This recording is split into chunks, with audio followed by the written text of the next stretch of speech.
Okay, yes, long stroke overcoat with a shawl collar for a 6-year-old child, part 4. Hi everyone, welcome back to Top Stitch Tailoring Studio. In today's video, we are still continuing to part 4. In this episode, I'll be showing you the easy and simple way on how to sew and attach hip pocket to this coat step by step. Just watch this video up to the end.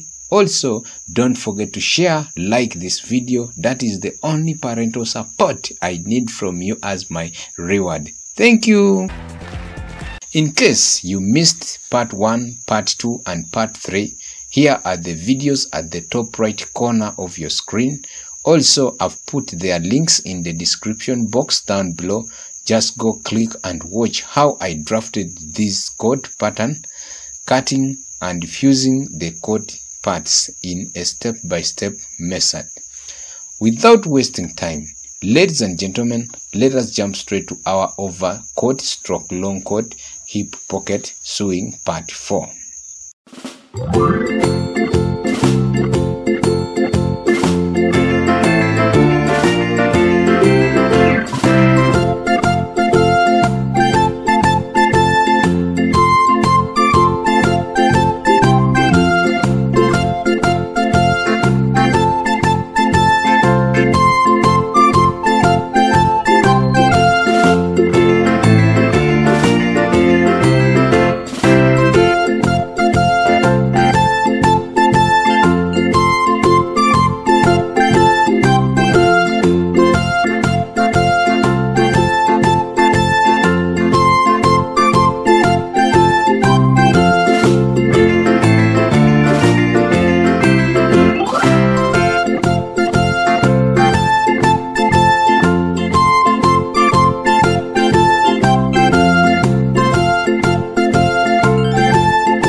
Okay, yes, ladies and gentlemen, we have come to the end of part 4, where we created hip pocket flap, creating the pocket and creating the lapel break line. If you have learned something new in this tutorial, please let me know by leaving your comment in the comment section down below. I would wish to read those comments and give you back the replies. Okay, ladies, watch out for part 5 when we are cutting, sewing and attaching the lining to the front facing. As for now, allow me to say bye-bye. See you in part 5 video. Shalom. God bless you all. I sign out.